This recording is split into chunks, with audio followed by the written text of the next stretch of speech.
I have over 7 years experience with YouTube and a few years with other social media platforms. Discord, Twitter, and honestly, now that I'm thinking about it, not much else, though. In the past 4 or so years, I've been in the sphere of influence of quote unquote conservative media, which I do not necessarily like today. And in the past 2 or so years, I've been actively searching out smaller channels or otherwise more private institutions or sources of information for more diverse opinions, that I may escape the echo chambers that I had been locking myself in for the prior 2 years. This means I've spent 4 years fairly consumed in media that should have had citations for its figures and its facts, easily accessible citations at that. 4 years in media that should have avoided the mistake of plagiarism. If you have already forgotten, or you simply don't know what I mean here, plagiarism is basically when you forget to cite something and then just claim it as your own, effectively, at the very least. So, how many of those media channels cite what they were saying? Going by what I can remember from back then, only a few of them, like 3 or 4 out of 10 or 20, did cite where they got the info they were claiming as fact was from. And, well, even fewer made it easily accessible. To those unenlightened and those of whom haven't spent 4 years delving into this abyss, this is incredibly common. A reporter, journalist, or private channel will mention something in passing as if it were a fact, and you have to take it for granted because they don't give anyone an idea where it came from or where they heard it in the first place. And those that do struggle at times to thoroughly check and make certain that a statistic they are associating with one source really actually did come from that source. See the Think Before You Sleep versus Noah series, for example, that's been ongoing recently. As a result, today people are very opinionated, but as soon as you ask them why they think that, they stutter, pause, and turn into a stone statue as they try to crunch where that slogan they're using came from, and in the end, only citing the propaganda media they got it from, for they are unaware of where their beliefs truly come from, or why they believe them in the first place. Today I will be tackling this topic, the modern day mind virus that is the epidemic of people who are not citing their research or simply cannot as they do not know how. Before I go on too long, let us begin. Firstly, I wish to bring up the status quo once more. We live in a world now where one can spout their beliefs confidently and proudly like they are the Messiah, the blessed messenger of God. But as soon as they are asked questions outside of the scope of their answers, all they can give as a response is what they've already said, thus never addressing the new question proposed. This individual, the one who can only answer certain questions, is known today as an NPC or non player character. The term originates from games and was and is in reference to characters that were effectively scripted. They could only say certain things and respond in certain ways. And if you ask them a question outside of their coding, they will respond with NPC error response number XXX. Anyone who has played or plays video games today know exactly how immersion breaking this is in a game. In real life, the information you learn about an individual if they respond like this is easily exploitable, like NPCs in games tend to be, and is plentiful in value.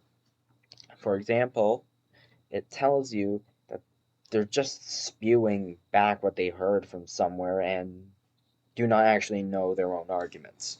Additionally, people who act like this tend to know nothing or very little at best about their opponent's beliefs and will commonly strawman them without a second thought. They're considered to be wrong, quote unquote, because they just are, and not through any actual debunking.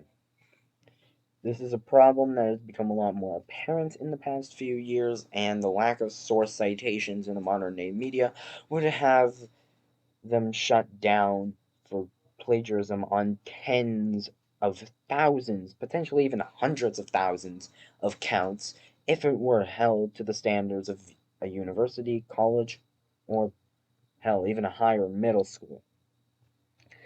And though plagiarism is not the worst of the modern media sins, there are far, far worse if you look. Plagiarism is most certainly not the least of them either. For it is because of the fact that no one can actually trace where the modern media get their sources that we struggle to fact check them unless an eyewitness report on the scene is blatantly counter to what is being peddled.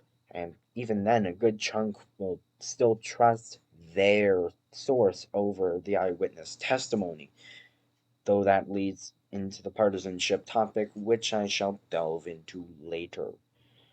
When you are dealing with hypotheticals and theories, like in history or science or economics, some of my favorite fields being the two on the outside there, the former and the latter, the situation gets even worse, as now one has multiple potential sources of the problem that can only be narrowed down through a strenuously painful process of elimination and waiting lots and lots of time.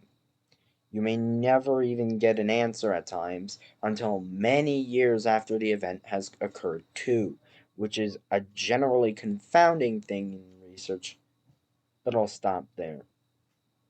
It is the genuine lack of sources mentioned and this habitus that we've formed around lazily not mentioning our sources in the first place that has bred many echo chambers and led to many serious incidents such as the 2020-2021 Summer of Love, or the handling of the trucker protests in 2022, and the handling surrounding January 6th in the US, and well, much, much more.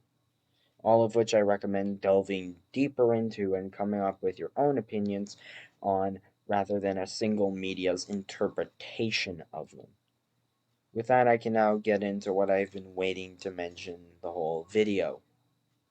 This touches on how I ended my video on inflation too, and what I've mentioned before, but I would like to mention that one should always be seeking many varied opinions on subjects and look for the facts on their own accord, rather than taking what someone says for granted.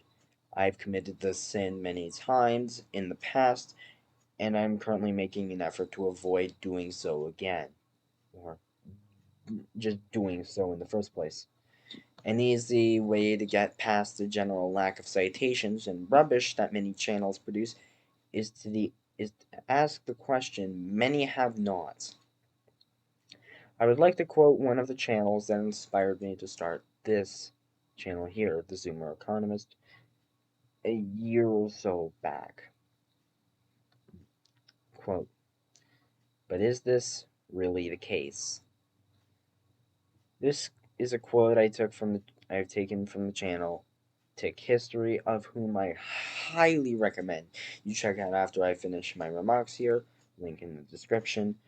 In any case, this is a question we should always ask, no matter the situation, as it opens our minds to a different and potentially correct solution or thought that allows us to test ourselves and avoid falling into partisan lines.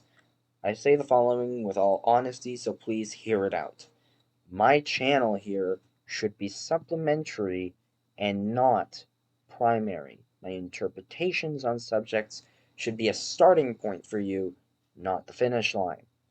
I wish to avoid echo chambers here, as I shall mention more onward into the future, and thus I wish for you too to go out there and expose yourself to many varying teachings. Mises, Marx, Keynes, Hayek, Friedman, Mosley, Hegel, Gentile, all of them. They may all have different specific views on economics and politics, one of them being more accurately called a theologian. I'll let you decide who, but it is important to read up on what everyone has to say to then come up to your own conclusions. Thereafter, testing said conclusions as much as you possibly can and improving through debates and discussions like I'm trying to do here. And please, for the love of all that is holy, do not use Wikipedia as your source for anything politically tied. The bias is almost blatant at times, like in the article on fascism, which is just error filled in the first few paragraphs. It is nearly satirical. But with that all said, thank you for listening. I hope you use what you learned here outside of the screen and not just on it like I used to. Test your beliefs frequently, ask questions, be curious, and always be open to new ideas and the testing of them. With that all out of the way, hope you have a good rest of your day. Thank you for listening, and farewell.